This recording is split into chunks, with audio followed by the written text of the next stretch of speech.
नमस्कार, आप देख रहे हैं डेली न्यूज बिहार। बिहार की राजनीति, जनता के मुद्दों, विकास और अपराध से जुड़ी हर छोटी बड़ी खबर लेकर मैं हाजिर हूं। आइए सीधे रुख करते हैं आज की मुख्य सुर्खियों की तरफ। बिहार की हर हलचल पर पैनी नजर। चलिए बिना समय गंवाए सीधे जानते हैं बिहार की आज की सबसे बड़ी खबरें।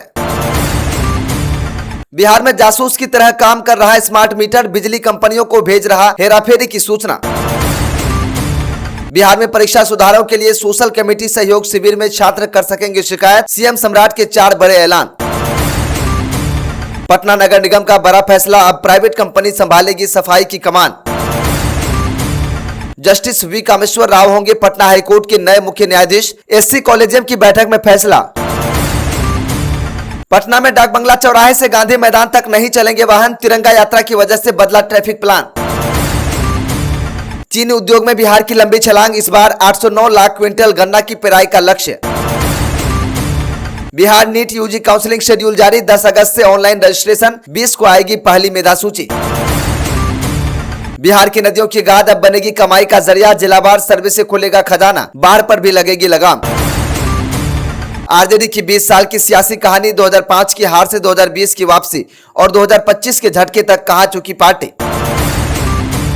फुलवरिया की गलियों में साइकिल चलाते दिखे तेज प्रताप, गाय का दूध दुहा और निकाला गन्ने का जूस, पिता लालू को लेकर कही दिल की बात।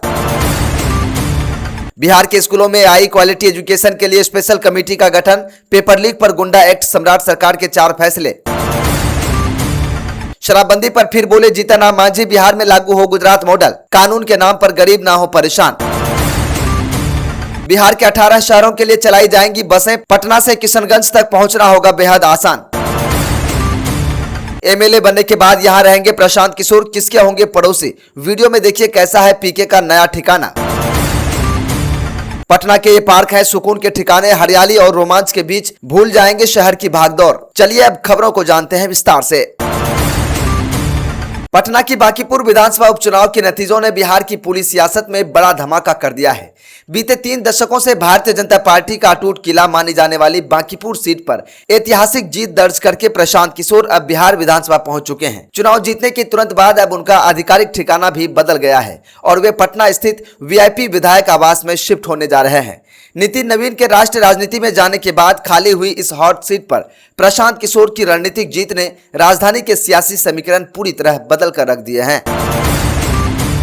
पटना की सड़कों पर वाहन चालकों से बदसलूकी करने वाले ट्रैफिक पुलिस कर्मियों की अब खैर नहीं है। हाल के दिनों में चेकिंग के नाम पर आम चालकों से अभद्र व्यवहार और धक्का मुक्की की बढ़ती शिकायतों को पुलिस प्रशासन ने बेहद गंभीरता से लिया है। ट्रैफिक एसपी ने सभी जोनल अधिकारियों के साथ हाई लेवल बैठक कर कड़े निर्देश दिए हैं कि जांच के नाम पर जनता को परेशान करने वाले दोषी पुलिसकर्मियों पर तुरंत निलंबन और विभागीय कार्रवाई की जाएगी। अगर आपके साथ भी सड़क पर कोई पुलिसकर्मी बदतमीजी करता है तो आप इसकी शिकायत सीधे सीनियर अधिकारियों से कर सकते हैं। पटना सिटी के खाजे कला और कंगन घाट इलाके में उस वक्त हड़कंप मच गया जब करीब 290 मकानों और दुकानों पर प्रशासन के बुलडोजर का खतरा मंडराने लगा। अंचल अधिकारी द्वारा जारी तोड़फोड़ के नोटिस के बाद भड़के स्थानीय निवासी भारी संख्या में सड़कों पर उतर आए हैं और सरकार के खिलाफ उग्र प्रदर्शन कर रहे हैं। दशकों से रह रहे बेघर होने के डर से रोती बिलखती महिलाएं भी अपना आशियाना बचाने की गुहार लगा रही हैं। लोगों का आक्रोश है कि जिन्हें वोट देकर जिताया वही आज उनकी गर्दन काटने पर आमदा हैं। छात्रों के बढ़ते आंदोलन के बीच बिहार की सम्राट चौधरी सरकार ने परीक्षा व्यवस्था को पारदर्शी बनाने के लिए 4 बड़े और क्रांतिकारी फैसलों का ऐलान किया है। अब प्रतियोगी और बोर्ड परीक्षाओं में धांधली रोकने तथा मूल्यांकन को आधुनिक बनाने के लिए एक विशेष राज्य स्तरीय परीक्षा सुधार समिति गठित की गई है। इसमें एआई और नई तकनीकों का इस्तेमाल किया जाएगा। इसके अलावा छात्रों की समस्याओं और शिकायतों के त्वरित समाधान के लिए सहयोग शिविर आयोजित किए जाएंगे। मुख्यमंत्री ने साफ कहा कि राज्य के हर युवा के भविष्य की सुरक्षा के साथ अब कोई समझौता नहीं होगा। अगर आप 10 अगस्त यानी सोमवार को पटना की सड़कों पर निकलने वाले हैं तो यह खबर आपके लिए बेहद जरूरी है।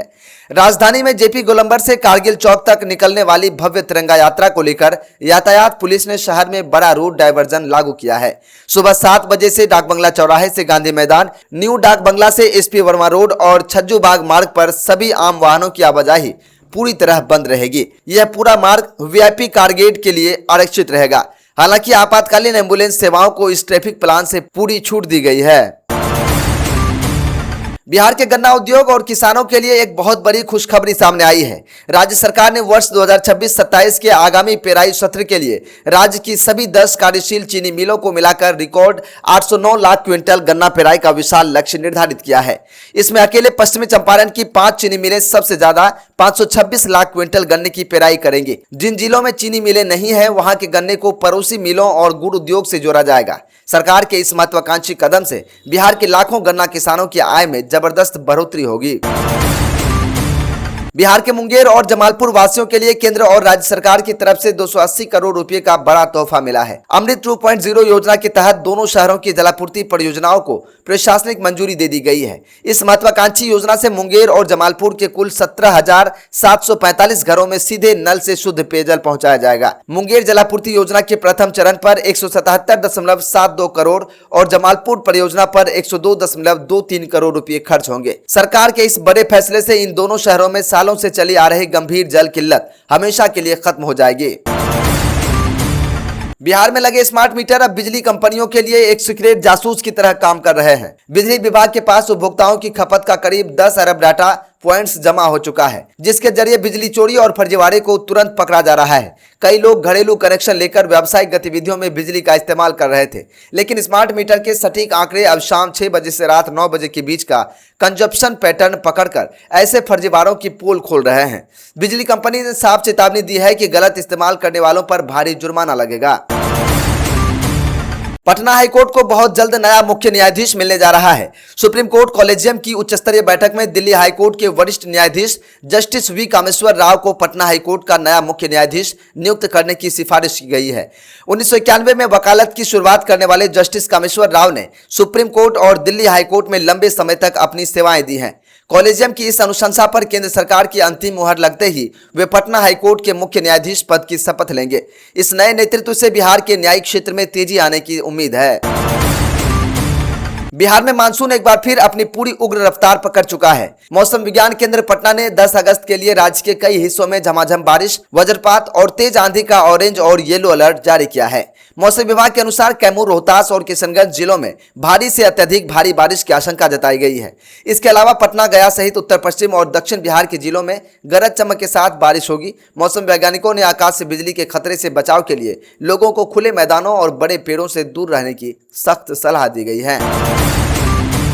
तो दोस्तों, बिहार की हर निष्पक्ष और सटीक खबर सबसे पहले पाने के लिए डेली न्यूज बिहार को अभी सब्सक्राइब जरूर करें और बेल आइकन को दबाना बिल्कुल ना भूलें। अगर आपको हमारी रिपोर्ट पसंद आई हो तो इसे लाइक करें और शेयर जरूर करें। देखते रहिए डेली न्यूज बिहार। धन्यवाद। जय हिंद, जय बिहार।